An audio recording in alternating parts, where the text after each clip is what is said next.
नमस्कार, जय श्री कृष्णा। कथा संग्रह विजय लक्ष्मी चैनल में आप सबका स्वागत है। नल दमयंती के प्रेम की कथा को मैं 7 भाग में आपको सुना चुकी हूँ।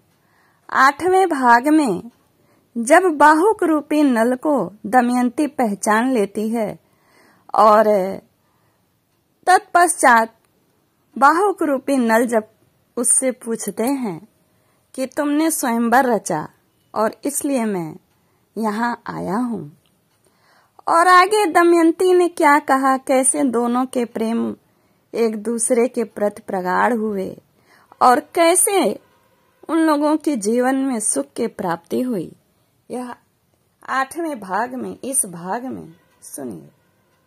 जब उलाहना दिए बाहुक रूपी नल दमयंती को स्वयंवर रचने के लिए, तो दमयंती ने हाथ जोड़कर कहा, आर्य पुत्र, मुझ पर दोष लगाना उचित नहीं है। आप जानते हैं कि मैंने अपने सामने प्रगट देवताओं को छोड़कर आपको वरण किया है।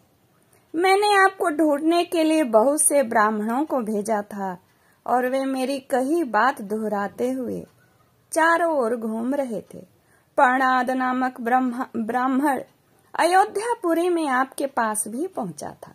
उसने आपको मेरी बातें सुनाई थीं और आपने उनका यथोचित उत्तर भी दिया था।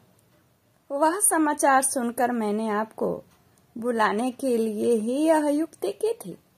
मैं जानती हूँ कि आपके अतिरिक्त दूसरा कोई मनुष्य नहीं जो एक दिन में घोड़ों के रथ से 100 योजन पहुंच जाए। मैं आपके चरणों में स्पर्श करके शपथ पूर्वक सत्य सत्य कहती हूँ कि मैंने कभी मन से भी पर पुरुष का चिंतन नहीं किया है। यदि मैंने कभी मन से भी पाप कर्म किया हो तो निरंतर भूमि पर विचरने वाले वायुदेव, भगवान सूर्य और मन के देवता चंद्रमा मेरे प्राणों को नाश कर दें। ये तीनों देवता सकल भूमंडल में विचरते हैं, वे सच्ची बात बतला दें और यदि मैं पापनी हूं तो मुझे त्याग दें। उसी समय वायु ने अंतरिक्ष में स्थित होकर कहा, राजन, मैं सत्य कहता हूँ, दमयंती ने कोई पाप नहीं किया। इसने 3 वर्ष तक अपने उज्ज्वलशील व्रत की रक्षा की है। हम लोग उसके रक्षक रूप में रहे हैं, इसकी पवित्रता के साक्षी हैं। इसने स्वयंवर की सूचना तो तुम्हें ढूंढने के लिए ही दी थी। वास्तव में दमयंती तुम्हारे ही योग्य है और तुम दमयंती के योग्य हो। कोई शंका न करो और इसे स्वीकार करो। जिस समय पवन देवता यह बात कह रहे थे, उसी समय आकाश से पुष्पों की वर्षा होने लगी, देवताओं की दुंदुभियां बजने लगीं, शीतल मंद सुगंध वायु चलने लगी। ऐसे ही अद्भुत दृश्य देखकर राजा नल ने अपना संदेह छोड़ दिया और नागराज करकोटक का दिया हुआ वस्त्र ओढ़कर उसका स्मरण किया। उनका शरीर तुरंत पूर्ववत हो गया। दमयंती राजा नल को पहले रूप में देखकर उनसे लिपट गई और रोने लगी। राजा नल ने भी प्रेम के साथ दमयंती को गले से लगाया और दोनों बालकों को छाती से लिपटाकर उनके साथ प्यार की बातें करने लगे। सारी रात दमयंती के साथ बातचीत करने में ही बीत गई। प्रातः काल होने पर नहा धो सुंदर वस्त्र पहनकर दमयंती और राजा नल भीम के पास गए और उनके चरणों में प्रणाम किया। भीम ने बड़े आनंद से उनका सत्कार किया और आश्वासन दिया। बात की बात में यह समाचार सर्वत्र पहुंच गया। नगर के नर नारी आनंद में भरकर उत्सव मनाने लगे। देवताओं की पूजा हुई। जब राजा ऋतुपर्ण को यह बात मालूम हुई कि बाहुक के रूप में तो राजा नल ही थे, यहाँ आकर वे अपने पत्नी से मिल गए, तब उन्हें बड़ा आनंद हुआ और उन्होंने नल को अपने पास बुलवाकर क्षमा मांगी। राजा नल ने उनके व्यवहारों की उत्तमता बताकर प्रशंसा की और उनका सत्कार किया।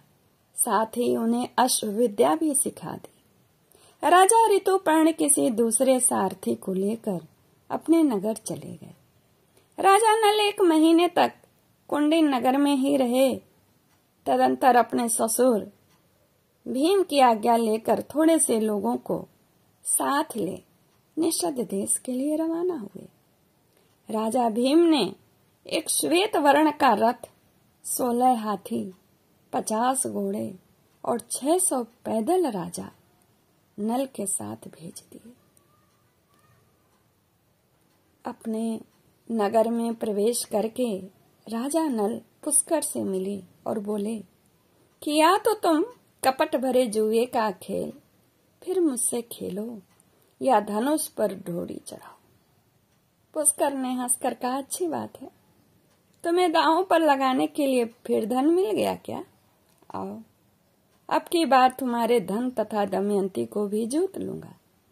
राजा नल ने कहा, अरे भाई, पहले जुआ तो खेलो। बकते क्या हो? हार जाओगे तो तुम्हारी क्या दशा होगी जानते हो?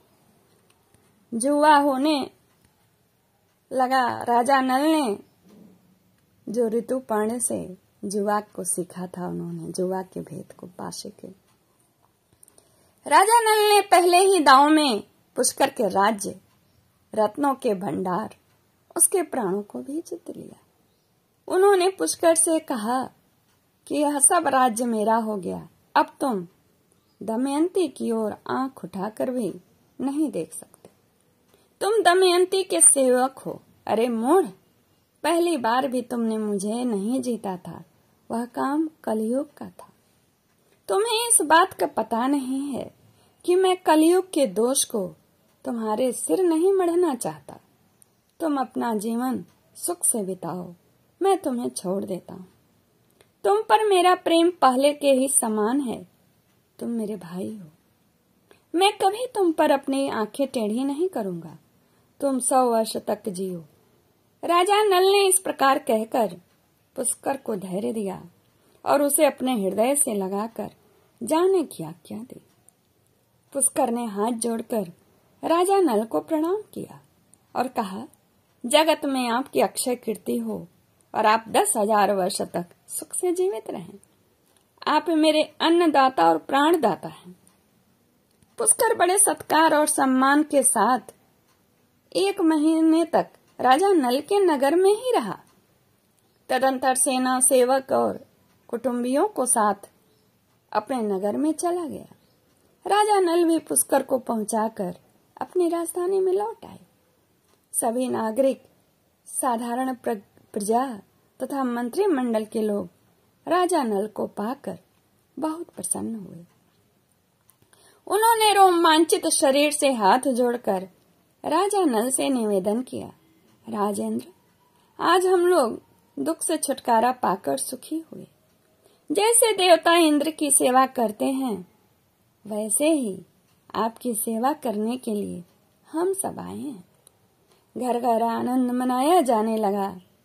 चारों ओर शांति फैल गई। बड़े बड़े उत्सव होने लगे। राजा नल ने सेना भेजकर दमयंती को बुलवाया। राजा भीम ने अपने पुत्री को बहुत सी वस्तुएं देकर ससुराल भेज दिया। दमयंती अपनी दोनों संतानों को लेकर महल में आ गई। राजा नल बड़े आनंद के साथ समय बिताने लगे।